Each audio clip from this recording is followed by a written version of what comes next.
नमस्कार मित्रांनो, अनुभव स्टडीमध्ये सर्वांचं स्वागत. नाद वर्दीचा या सिरीजमध्ये आज आपण बघूयात 62व्या भागातील अत्यंत महत्त्वाचे प्रश्न, जे खूप छान पद्धतीने आपण डिझाइन केला आहे आणि रिव्हिजन म्हणून हा व्हिडिओ, हा सीरीज तुम्ही बघून घेऊ शकता. येणाऱ्या कोणत्याही पेपर असेल, खास करून पोलीस भरतीसाठी ही सीरीज तुमच्या कामाची आहे. पूर्णतः ही सीरीज बघायचं आहे. ओके. 25 प्रश्न आपण दररोज रात्री 10:30 वाजता या लेक्चरमध्ये घेत असतो. एक रिव्हिजन म्हणून तुम्ही रात्री झोपताना देखील हा व्हिडिओ बघू शकता. ओके. चला बघूयात अत्यंत महत्त्वाचा पहिला प्रश्न. तत्पूर्वी नवीन असाल तर चॅनलला सबस्क्राईब करा. तुमच्या मित्रापर्यंत लिंक शेअर करा व्हिडिओची. आणि जे आपली पुस्तक आहेत, नाद वर्दीचा राजगुरू आणि स्वप्नपूर्ती, हे तिन्ही पुस्तक जर कोणी घेतलं नसेल तर नक्कीच तुम्ही, खास करून पोलीस भरती करणाऱ्या विद्यार्थ्यांनी तरी हे पुस्तक घ्यायचं आहे. घरपोच पुस्तक मागवण्यासाठी या नंबरला WhatsAppला मेसेज करा. चला अत्यंत महत्त्वाचा पहिला प्रश्न जो तुमच्या समोर आहे. दिव्यांग मंत्रालय स्थापन करणारे भारतातील पहिले राज्य कोणते आहे? भारतातील पहिले राज्य कोणते बनले, जे दिव्यांग किंवा अपंगासाठी जे काही मंत्रालय सेपरेट स्थापन करणारे हे राज्य बनले आहे? आणि हा राज्य आपला महाराष्ट्र, लक्षात ठेवा. महाराष्ट्र IMP आहे. महाराष्ट्राचे नवीन उपमुख्यमंत्री बनले, लक्षात ठेवा. सुनेत्रा पवार सगळ्यांना माहिती असतील, पहिली महिला उपमुख्यमंत्री महाराष्ट्राचे. आणि एकनाथ शिंदे देखील आहेतच उपमुख्यमंत्री म्हणून. देवेंद्र फडणवीस हे महाराष्ट्राचे मुख्यमंत्री आहेत, सगळ्यांना माहिती असतील. आर्थिक राजधानी महाराष्ट्राची मुंबई आहे. आणि दिव्यांग पार्क कुठला असेल भारतातील पहिले? पहिले दिव्यांग पार्क कोणत्या ठिकाणी आहे? भारतातील पहिले दिव्यांग पार्क आहे नागपूरला. नागपूरला आहे, लक्षात ठेवा. आणि भारतातील पहिले डिसेबल्ड फ्रेंडली बीच कुठं असेल, तर ते आहे तिथल बीच, जो गुजरात राज्यामध्ये येतो. गुजरात राज्यामध्ये तो IMP, लक्षात ठेवायचं आहे. चला पुढचा प्रश्न. सूर्याच्या गड खोदकान किंवा हे जे काही टेकड्या आहेत, सूर्यागड टेकड्या किंवा सूर्यागड खान, ह्या कोणत्या जिल्ह्यामध्ये आढळतात? सूर्यागड टेकड्या कुठं असतील? हे गडचिरोली जिल्ह्यामध्ये, लक्षात ठेवा. गडचिरोली मध्ये येतं. सूर्यागडच्या टेकड्या किंवा सूर्यागडच्या खोदकान या ठिकाणी खाणी सापडतात, लोहखनिज किंवा दळीकोळसा वगैरे सापडतं. आणि गडचिरोली जो जिल्हा आहे, गडचिरोली या जिल्ह्यामध्ये साधारणतः 12 तालुके येतात बघा. किती तालुके येतात? 12 तालुके येतात. गोदावरी नदी पण गडचिरोलीच्या अगदी दक्षिण भागाला टच करून जाते. गडचिरोली या जिल्ह्याची काय सीमा आहे, ही छत्तीसगड या राज्याला लागले, लक्षात ठेवा. छत्तीसगडला ही सीमा लागते गडचिरोली जिल्ह्याची. गडचिरोली या जिल्ह्यामध्ये एक नवीन वन्यजीव अभयारण्य बनलेलं आहे, ज्याचं नाव आहे कोलामार्का. कोलामार्का विसरायचं नाहीये. ऑलरेडी गडचिरोली जिल्ह्यामध्ये भामरागडचं अभयारण्य आहे. भामरागडचं अभयारण्य आहे गडचिरोली जिल्ह्यामध्ये. ह्याच्या व्यतिरिक्त ओके, भामरागड आहे, चपराळ आहे, असे 2-3 अभयारण्य ऑलरेडी गडचिरोली जिल्ह्यामध्ये येतात. गडचिरोली जिल्हा लक्षात ठेवा. आणि गडचिरोली जिल्ह्याची निर्मिती काय झाली होती? म्हणजे गडचिरोली जिल्हा हा ॲक्च्युली पूर्वी नव्हता. 1 मे 1960ला तो नंतर बनला आहे 1982 मध्ये आपल्या चंद्रपूरमधून कट होऊन. गडचिरोली जिल्हा, गोंडी जी भाषा आहे ना, गोंडी भाषा, ही गडचिरोली जिल्ह्यामध्ये बोलली जाते, लक्षात ठेवायचं आहे. चला पुढचा प्रश्न. हायड्रोफोबिया हे कोणत्या रोगाचे महत्त्वाचे लक्षण आहे? हायड्रोफोबिया हे कोणत्या रोगाचे महत्त्वाचे लक्षण असेल? तर हायड्रोफोबिया आहे रेबीजचं. कुठलं? रेबीज, लक्षात ठेवायचं आहे. हायड्रोफोबिया ह्या रोगामध्ये पाण्याची भीती वाटते रोग्याला. पाण्याची भीती वाटते, त्यामुळं ज्या व्यक्तीला रेबीज झाले असेल त्याला पाण्याची भीती वाटते, लक्षात ठेवा. आणि संपूर्ण भारतातील पहिला रेबीज मुक्त राज्य कुठलं असेल? भारतातील पहिला रेबीज मुक्त राज्य आहे गोवा. गोवा, लक्षात ठेवायचं आहे. रेबीज, आणि रेबीज कशामुळे होते? हा होतो व्हायरसमुळे. व्हायरस, त्याला आपण विषाणू असं म्हणतो. ओके, विषाणू होणारा आजार आहे रेबीज, लक्षात ठेवा. चला पुढचा प्रश्न. कच्ची फळे पिकविण्यासाठी कशाचा उपयोग करतात? कच्ची फळे जबरदस्तीने आपण पिकवतो. नॅचरली जे नॅचरली जे पिकतात फळे, तर ते फळे कधीही शरीरासाठी चांगले असतात. पण आपण जबरदस्तीने एखादे फळ पिकवतो, पूर्ण फळ त्यामध्ये रस निर्माण होण्याच्या अगोदरच आपण त्याला एक इथिलीन नावाचं फवारणी करतो आणि तो फळ आपण पिकवण्याचा प्रयत्न करतो, जे हानिकारक आहे शरीरासाठी, आपल्या लक्षात ठेवा. आणि ह्याच्यावरती कशाचा मारा करतील? इथिलीन. ओके, इथिलीन जे याचा वापर केला जातो कच्ची फळे पिकविण्यासाठी. पुढचा प्रश्न. रक्त व त्याच्या दोषातील अभ्यास म्हणजेच काय असेल? रक्त आणि त्याचं दोष याच्यावरती अभ्यास करायचा असेल तर आपल्याला, किंवा रक्ताचा अभ्यास करायचा असेल तर त्याला म्हणतो आपण हिमॅटोलॉजी. हिमॅटोलॉजी. हिम म्हणजे काय? हिमोग्लोबिन. लक्षात ठेवा. लॉजी म्हणजे काय? अभ्यास. हिमोग्लोबिन रक्ताचा अभ्यास आहे. आणि रक्त गट जे असतात याचा शोध लावलेला आहे रक्तगटाचं. ए, बी, ए बी आणि ओ. ओके, लक्षात ठेवा. कार्ल लँडस्टीनर आणि डिकास्टेलो आणि स्टर्ली या दोन शास्त्रज्ञांनी ए बी आणि ए बी ई बी आणि ओ याचा शोध लावला आहे. लक्षात ठेवू शकता. रक्तदाब ज्याला आपण बीपी म्हणतो. रक्तदाब मोजायचा असेल तर त्याला कोणत्या उपकरणाने मोजतो आपण? तर रक्तदाब मोजू शकतो आपण स्फिग्मो मॅनोमीटरने.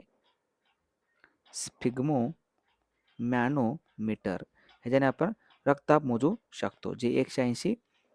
ओके, लक्षात ठेवा. जे 80 120 असा आपण दर्शवतो. खालचा रक्तदाब आणि वरचा रक्तदाब. पुढचा प्रश्न. येयू ही रासायनिक संज्ञा कशाची आहे? येयू म्हणजे काय असेल? ऑरम आहे. AURUM. ओके, ऑरम आहे. आणि ऑरम म्हणजेच काय असेल? सोने आहे. सोने आहे, लक्षात ठेवा. सोने आहे. ज्याची संज्ञा आहे येयू. आणि चांदीची संज्ञा काय असेल? चांदी. चांदी संज्ञा एजी आहे. एजी आहे, लक्षात ठेवा. लोह.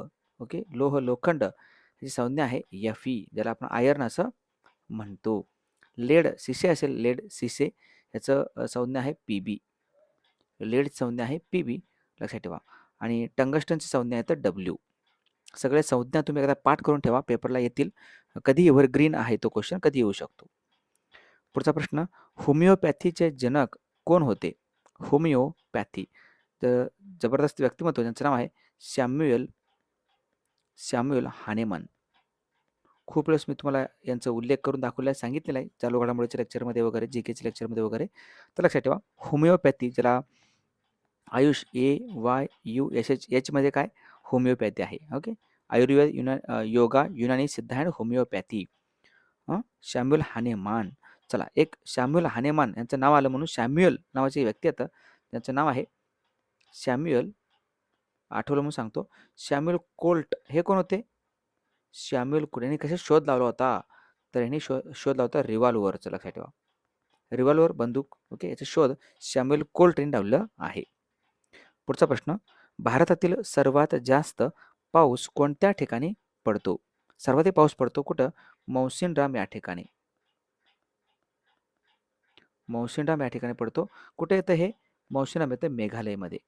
मेघालयमध्ये 3 टेकड्या आहेत, तशा 3 टेकड्या येतात, ज्याचं एकाचं नाव आहे गारो, दुसऱ्याचं नाव आहे खासी खासी आणि तिसऱ्याचं नाव आहे जयंतिया. तिसऱ्याचं नाव येतं जयंतिया. जयंतिया, लक्षात ठेवा. हे 3 टेकड्या आहेत, गारो, खासी, जयंतिया. ह्याच्यापैकी खासी या टेकड्यामध्ये येतं मौसिनराम, ज्याला चेरापुंजी असंही नाव आपण वापरतो. चेरापुंजी. संपूर्ण जगातील सर्वात जास्त पाऊस पडतो, भारतात तर आहेच आहे. ओके, लक्षात ठेवा. आणि संपूर्ण महाराष्ट्रामध्ये सर्वाधिक पाऊस कुठे पडत असेल? आंबोली या ठिकाणी पडतो, म्हणून आंबोलीला आपण महाराष्ट्राचे चेरापुंजी असंही आपण संबोधतो. पुढचा प्रश्न. पाल हे थंड हवेचे ठिकाण कोणत्या जिल्ह्यात आहे? एक थंड हवेचे ठिकाण आहे पाल नावाचं. हे कुठे येत असेल? हे जळगाव जिल्ह्यामध्ये येतो. ओके, जळगाव जिल्ह्यामध्ये पाल आहे. माथेरान रायगडमध्ये येतं. चिखलदरा जो अमरावतीमध्ये आहे. भरपूर थंड हवेचे ठिकाण आहेत. लोणावळा आहे, खंडाळा आहे, जे पुणे जिल्ह्यामध्ये येतात. हे सगळे थंड हवेचे ठिकाण तुम्हाला काय करायचं? लक्षात ठेवायचं आहे. म्हैसमाळ कुठे आहे? म्हैसमाळ. म्हैसमाळ हे थंड हवेचे ठिकाण कुठं असेल हे तुम्हाला कमेंट बॉक्समध्ये सांगायचं आहे. चला, पुढचा प्रश्न.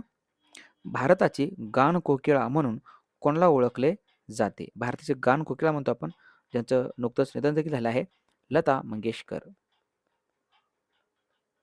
लता मंगेशकर यांना म्हणतो आपण भारताची गान कोकिळा.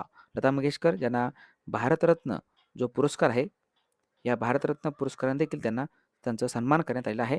प्रसिद्ध गायिका होत्या ह्या. प्रसिद्ध गायिका होत्या, लक्षात ठेवा. महाराष्ट्राच्या होत्या लता मंगेशकर. IMP आहे. पुढचा प्रश्न. विम्बल्डन ही स्पर्धा कोणत्या क्रीडा प्रकाराशी संबंधित आहे? विम्बल्डन सगळ्यांना माहिती असेल, 4 ग्रँड स्लॅम स्पर्धा होतात. सॉरी, ग्रँड स्लॅम हे जे की शब्द तुम्हाला वापरले तरी तुम्ही उत्तर तेच करायचं आहे. कुठलं? टेनिस. टेनिसशी संबंधित ही क्रीडा स्पर्धा आहे विम्बल्डन, लक्षात ठेवा. आणि संपूर्ण जगातील म्हणतो मी 4 ग्रँड स्लॅमपैकी सर्वात जुनं हेच आहे. जे मला वाटतं 1877 मध्ये सुरू झालं होतं. सर्वात जुनं आहे आणि लंडन या ठिकाणी ही क्रीडा स्पर्धा खेळवली जाते. विम्बल्डन जे गवत ग्रास कोर्ट गवताच्या मैदानावरती ही स्पर्धा खेळवली जाते. बस लक्षात ठेवा टेनिस संबंधित आहे IMP. 4 ग्रँड स्लॅम स्पर्धा कुठल्या असतील? एक आहे ऑस्ट्रेलियन ओपन, त्यानंतर आहे फ्रेंच ओपन, त्यानंतर विम्बल्डन ओपन, त्यानंतर अमेरिकन ज्याला आपण US ओपन असं म्हणतो. हे 4 याच क्रमाने होतात. क्रम लक्षात ठेवायचं आहे. रिपीट करतो अजून एकदा. Australian open, French open, Wimbledon open आणि अमेरिकन ओपन. पुढचा प्रश्न. भारतीय राज्यघटनेचे शिल्पकार कोण आहेत? भारतीय राज्यघटनेचे शिल्पकार आपण मानतो डॉक्टर बाबासाहेब आंबेडकर यांना. डॉक्टर बाबासाहेब आंबेडकर महत्त्वाचे व्यक्तिमत्व डॉक्टर बाबासाहेब आंबेडकर आणि ज्यांनी घटनेचा आत्मा आणि हृदय असंही म्हटलं आहे कलम 32ला. ओके. आणि असं का म्हणतो आपण ह्याला शिल्पकार म्हणून? कारण हे सगळ्यात महत्त्वाची जी समिती होती ना मसुदा समिती, या मसुदा समितीचे ते अध्यक्ष होते. लक्षात ठेवा. मसुदा समितीचे अध्यक्ष होते ज्याच्यामध्ये 7 सदस्य होते. त्यापैकी एक जण होते डॉक्टर बाबासाहेब आंबेडकर, मध्य प्रदेशमधील महू या ठिकाणी. यांचं 14 एप्रिलला जन्म झाला होता. लक्षात ठेवा. 14 एप्रिल 1891 मध्ये. 14 एप्रिल 1891, 1856 मध्ये यांचं 1956 मध्ये यांचं निधन देखील झालेलं आहे 6 डिसेंबरला. पुढचा प्रश्न. कोणत्या शास्त्रज्ञाला भारताचे मिसाईल मॅन ऑफ इंडिया म्हणतात? प्रश्न सोपा आहे, एवढं काय अवघड नाही आहे प्रश्न. Doctor APJ Abdul Kalam. Doctor APJ Abdul Kalam ह्यांना काय म्हणतो आपण? मिसाईल मॅन ऑफ इंडिया असं म्हणतो. लक्षात ठेवा. मिसाईल आपण कुठून प्रक्षेपण करतो? हे एक बेट आहे डॉक्टर APJ अब्दुल कलाम बेट. बेटाचं नाव पण तेच आहे यांच्या नावानं. बेट कुठं असेल? हे ओडिसा राज्यामध्ये बेट आहे. त्याला पूर्वी चांदीपूर बेट म्हणायचे, व्हीलर आयलँड म्हणायचे. लक्षात ठेवा. त्याला आता डॉक्टर APJ अब्दुल कलाम बेट असं म्हणतात. मिसाईल मॅन ऑफ इंडिया लक्षात ठेवा. मिसाईल वुमन ऑफ इंडिया कोण आहेत? मिसाईल वुमन ऑफ इंडिया कोण आहेत? टेसी थॉमस. टेसी थॉमस यांना म्हणतो आपण मिसाईल वुमन ऑफ इंडिया. आणि डॉक्टर APJ अब्दुल कलाम यांचा जन्म झाला होता रामेश्वरम या ठिकाणी तमिळनाडूमध्ये. तमिळनाडूमध्ये लक्षात ठेवू शकता. पुढचा प्रश्न. हजार सरोवरांचा देश कोणता आहे? हजार सरोवरांचा देश कोणता असेल तर तो देश आहे फिनलँड. फिनलँड लक्षात ठेवा. फिनलँड त्याची राजधानी आता फिनलँडची राजधानी काय असेल? हेल्सिंकी आहे. हेल्सिंकी आहे. ज्या हेल्सिंकीमध्ये 1952 मध्ये 1952च्या ऑलिम्पिक क्रीडा स्पर्धेमध्ये खाशाबा जाधवांनी पहिल्यांदा ऑलिम्पिकमध्ये वैयक्तिकरित्या कांस्य पदक किंवा कोणतेही पदक जिंकलेलं होतं. तर हे तेच ठिकाण आहे हेल्सिंकी. फिनलँड लक्षात ठेवा IMP आहे. फिनलँड हा नाटोचा देखील नवीन सदस्य देश बनलेला आहे. नाटो. आणि हजार सरोवरांचा देश आहे. अच्छा, हजार हत्तींचा देश कुठला असेल? बघा फरक आहे. हजार हत्तींचा देश म्हणतो मी आता. हजार सरोवरांचा देश नाही, हजार हत्तींचा देश कुठला असेल तर तो आहे लाओस. लाओस आहे हजार हत्तींचा देश. चला अजून एक प्रश्न विचारतो. पांढऱ्या हत्तींचा देश कुठला? पांढऱ्या हत्तींचा देश कुठला असेल तर ते आहे थायलँड. थायलँड पांढरा हत्ती. पुढचा प्रश्न. शक्तीस्थळ हे कोणाचे समाधी स्थळ आहे? महत्त्वाचं सर्वांना माहिती पण असेल. तर हे शक्ती कोणाला शक्ती जास्त होती? इंदिरा गांधी. श्रीमती इंदिरा गांधी. लक्षात ठेवा. इंदिरा गांधी यांच्या समाधी स्थळाचं नाव आहे शक्तीस्थळ. कुठं आहे शक्तीस्थळ? हे दिल्लीमध्ये आहे. कुठं आहे? दिल्लीमध्ये आहे. आणि इंदिरा गांधी यांच्या नावानं पुरस्कार देखील देण्यात येतो. इंदिरा गांधी शांतता व निःशस्त्रीकरण पुरस्कार, जो यंदा ग्राका माशेल यांना देण्यात आलेला आहे. भारतातील पहिली महिला म्हणतो मी, पहिली महिला अर्थमंत्री कोण असतील तर इंदिरा गांधी आहेत. भारतातील पहिली महिला भारतातील पहिली महिला पंतप्रधान कोण असतील? इंदिरा गांधी आहेत. भारतरत्न पुरस्कार मिळणारे पहिली महिला कोण असतील? इंदिरा गांधी आहेत. लक्षात ठेवा. इंदिरा गांधी यांना 1971 मध्ये भारतरत्न पुरस्काराने सन्मानित करण्यात आलेलं आहे. यांची हत्या करण्यात आली इंदिरा गांधी यांची. चला पुढचा प्रश्न. 1 मिलियन, 1 मिलियन म्हणजे किती साधारणतः? 1 मिलियन म्हणजे किती? 10 लाख होतात. 1 मिलियन म्हणजे काय? 10 लाख. जसेच तसे लक्षात ठेवायचं आहे. पुढचा प्रश्न. माजलगाव जो धरण आहे, माजलगाव धरण कुठे येतं? हे बीडमध्ये येतं. माजलगाव धरण बीडमध्ये आहे. कोणत्या नदीवरती आहे? नदी आहे सिंदफणा नदी. सिंदफणा नदीवरती येतं माजलगाव धरण. लक्षात ठेवा. अच्छा, सिंधफणा नदी ही कोणत्या नदीची उपनदी आहे? सिंधफणा अंतिम जाऊन कोणत्या नदीला मिळते? ही आहे गोदावरी, लक्षात ठेवा. ओके. गोदावरी आणि सिंधफणाचा संगम होतो कोणत्या ठिकाणी? मंजरत या ठिकाणी. जे मंजरत बीडमध्ये येतं. लक्षात ठेवा. सिंधफणा व गोदावरीचा संगम. बाकी माझं धरण बीडमध्ये आहे. बीडमध्ये साधारणतः 11 तालुके येतात. किती? 11 तालुके येतात. बीडमध्ये IMP आहे. पुढचा प्रश्न, निरोगी माणसाच्या शरीराचे तापमान किती असते? निरोगी माणसाच्या शरीराचे तापमान असतं 98.4 फॅरनहाइट. जर फॅरनहाइटमध्ये विचारलं तर, नसेल नॉर्मल विचारलं तर 34° सगळ्यांना माहिती असेल. 34°मध्ये आणि फॅरनहाइटमध्ये विचारलं तर 98.4 फॅरनहाइटमध्ये. दोन्ही लक्षात ठेवायचं बरं काय, दोन लक्षात ठेवा. मानवाच्या शरीरामध्ये ओके, मानवाच्या शरीरामध्ये 18% हाडे असतात आणि 8% रक्त असतं. पुढचा प्रश्न, आणि थर्मामीटर आहे ओके, जो आपण शरीराचे तापमान मोजतो. चंद्र दररोज आदल्या दिवसापेक्षा किती मिनिटे उशिरा उगवतो?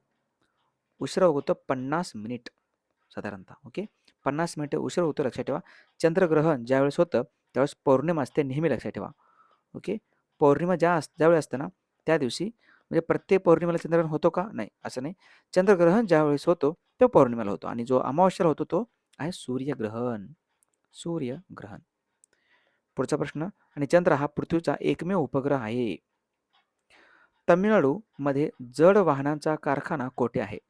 तर तो आवडीला. कुठं? आवडी या ठिकाणी, तो लक्षात ठेवा. आवडी अधिवेशन पण पार पडलं होतं 1955चं आवडी अधिवेशन, ज्याचे अध्यक्ष होते UN ढबर. काँग्रेसचं अधिवेशन म्हणतो मी. तमिळनाडू ज्याची राजधानी काय असेल तमिळनाडूची? चेन्नई ही राजधानी आहे. चेन्नई लक्षात ठेवा, ज्याला आपण भारताची आरोग्य राजधानी असंही म्हणतो. आणि भारतातील पहिले डुगोंग संरक्षण केंद्र कुठं आहे? तमिळनाडू या ठिकाणी आहे. आवडी अधिवेशन. आणि आवडी जो आहे तो जड वाहनांचा कारखाना बिलकुल विसरायचा नाही. मिग विमानाचा जो काही कारखाना आहे ओझरला आहे आपल्या नाशिकमध्ये. ओझर, नाशिक. चला पुढचा प्रश्न, राज्यसभा अगदी छान पद्धतीने तुमचं रिव्हिजन होत असेल बरं का.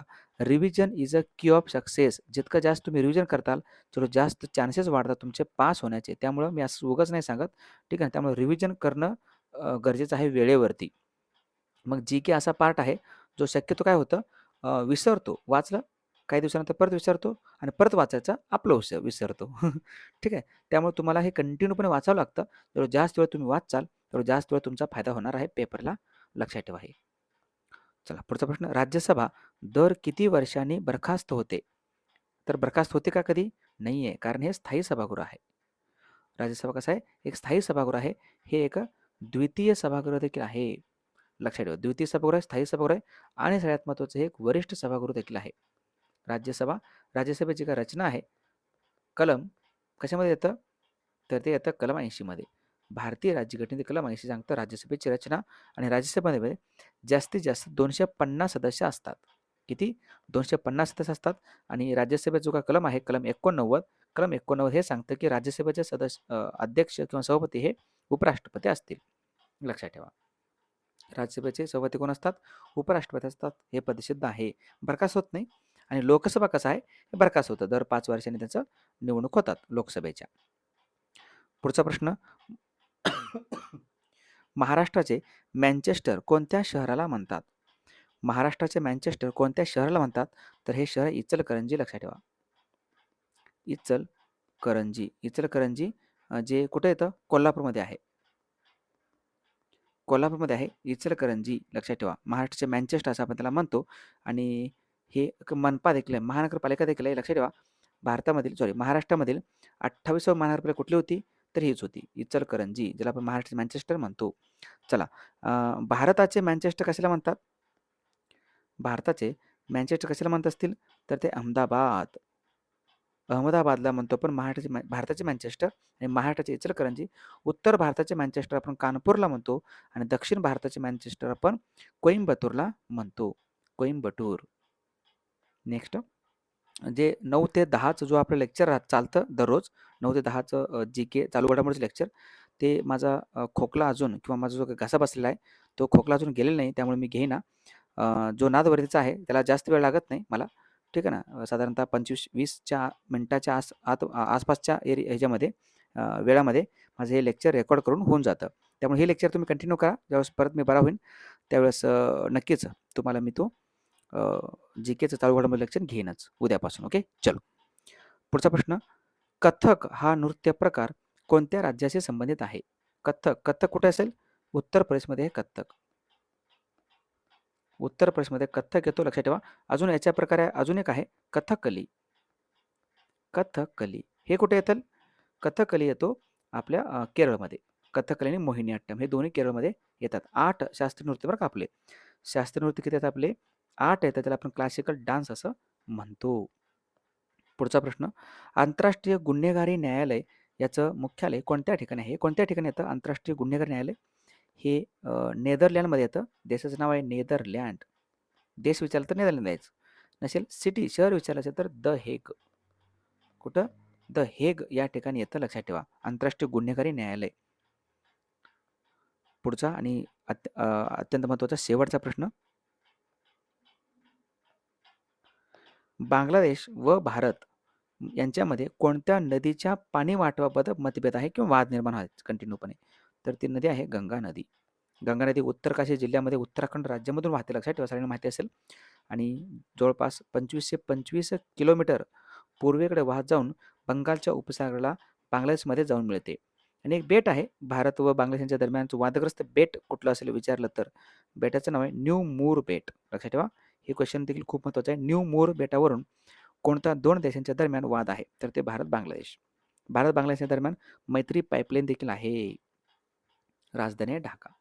चलो, अत्यंत महत्त्वाचे हे प्रश्न होते. नक्कीच मला वाटतं तुम्हाला हे लेक्चर आवडलं असेल. आवडलं असेल तर लाईक करा. आणि राजगुरू पुस्तक आहे आपलं 22,500चं वन लाईनर्स ठोकळा अगदी छान पद्धतीनं विश्लेषण करून, म्हणजे विश्लेषण म्हणजे इतिहास, भूगोल, विज्ञान, पंचतंत्र सगळ्या विषयानुसार पाहिजे असेल तर तुम्ही हे पुस्तक घेऊ शकता. स्वप्नपूर्ती हस्तलिखित नोट्स आहेत 2024 आणि 23मध्ये झालेले प्रश्नांचे. हे देखील पुस्तक मागून घेऊ शकता. पुस्तकाची किंमत घरपोच अशा पद्धतीचं आहे. दुकानामध्ये जर तुम्हाला प्राईस याच्यामध्ये कमी जास्त भेटलं तर नक्कीच घेऊन टाका हे पुस्तक. ओके, तर ह्या नंबरला व्हॉट्सअपला मेसेज करा. बाकी नादवरीचं पुस्तक तर अख्ख्या मार्केटमध्ये सध्या धुमाकूळ घालत आहे. थँक्यू. भेटूयात नेक्स्ट लेक्चरमध्ये. तुम्ही नक्कीच, तुम्हाला हे लेक्चर आवडलं असेल तर लाईक करा तुमच्या मित्रापर्यंत आणि शेअर जरूर करायचं आहे. आणि व्हिडिओ आवडला तर चॅनलला सबस्क्राईब करा. अशाच पद्धतीचे व्हिडिओ तुम्हाला रोज पाहायला भेटत राहतील. भेटूयात उद्या रात्रीच्या 10:30 वाजताच्या नादवरीच्या लेक्चरमध्ये आणि उद्या सकाळच्या बुलेट रॅपिड फायर लेक्चरमध्ये. थँक्यू. जय हिंद.